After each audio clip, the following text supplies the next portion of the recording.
বাংলাদেশে বহু আন্দোলন সংগ্রাম হয়েছে, পেশাজীবীরা আন্দোলন করেছে, কিন্তু কোনো ব্যাংকের কর্মকর্তা কর্মচারীরা একেবারে ঢাকা চট্টগ্রাম মহাসড়ক অবরোধ করে আন্দোলন করে এইরকম কিন্তু ঘটনা দেখা যায়নি। সেটা কিন্তু এবার ঘটেছে।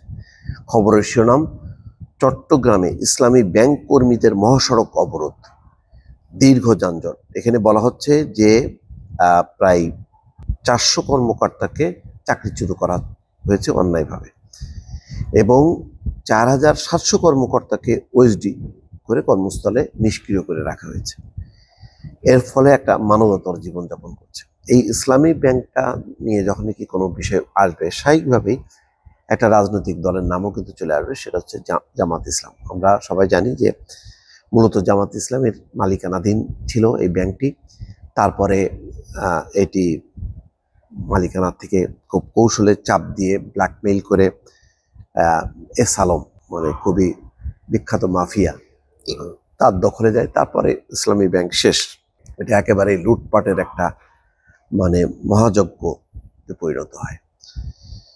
তো রাজনৈতিক সেই কত হাজার কোটি টাকা বেহাত হয়েছে। মন্দরিন কাকে বলে, নাম ঠিকানাবিহীন নানানভাবে শুধু লোন নিয়ে ক্ষান্ত হয়নি। এস আলম তার নির্বাচনী এলাকা পটিয়ার শত শত লোককে চাকরি দিচ্ছে, তাদের যথেষ্ট পরিমাণ যোগ্যতা আছে কিনা সন্দেহ আছে।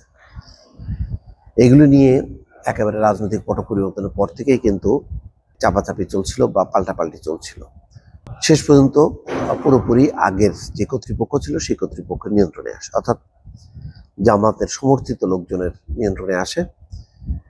এখন তারা সম্ভবত যাচাই বাছাই করছে যে তাদের যোগ্যতা আছে কিনা, তাদের পলিটিক্যাল উইলটা কি বা মোটিভ কি, এসব নিয়ে হয়তো তারা তালিকা করে চাকরিচ্যুত করছে, ওএসডি করছে। আর যেহেতু বিপুল সংখ্যক কর্মকর্তা কর্মচারী এর সাথে জড়িত, তারা এখন আন্দোলন শুরু করেছে। সেই আন্দোলনের অংশ হিসেবে আমরা দেখলাম যে ঢাকা চট্টগ্রাম মহাসড়কে তারা বিক্ষোভে নেমেছে এবং এক ঘন্টার উপর তারা অবরোধ করে, দীর্ঘ যানজট তৈরি হয়। তো এই অবস্থাটা অশনি সংকেত। এই কারণে শুধু ইসলামী ব্যাংক না, আরও 6-7টি ব্যাংককে একীভূত করা হচ্ছে।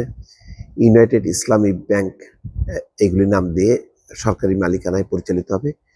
সেই ব্যাংকগুলোও কিন্তু এস আলমের হাতে ছিল এবং সেগুলিও লুটপাটের শিকার হয়েছে। সেইগুলির কর্মকর্তা কর্মচারী প্রচুর, শত শত হাজার হাজার কর্মকর্তা কর্মচারী, তারাও শেষ পর্যন্ত টিকতে পারবে কিনা, তাদের ভবিষ্যৎ কি, এটা একটা ব্যাংক খাতে একটা নতুন একটা ইস্যু তৈরি হলো, আতঙ্কের ইস্যু, চাকরি থাকা না থাকার একটা ইস্যু, যেটা নিয়ে কিন্তু ঝড়ঝাপটা যাবে। আর এই ঝড়ঝাপটা যদি চলতে থাকে ব্যাংকিং খাতে, তাহলে এর প্রভাব ইকোনমিতে পড়বে এবং বিভিন্ন জন এটা রাজনৈতিক ইস্যুতে পরিণত করতে পারে। ফলে এটা খুব মানে সুন্দরভাবে আলাপ আলোচনা করে কোনটা যুক্তিসঙ্গত, সেই উদ্যোগটা বাংলাদেশ ব্যাংকের এটা হস্তক্ষেপ করে এটা সমাধান করা উচিত। দর্শক।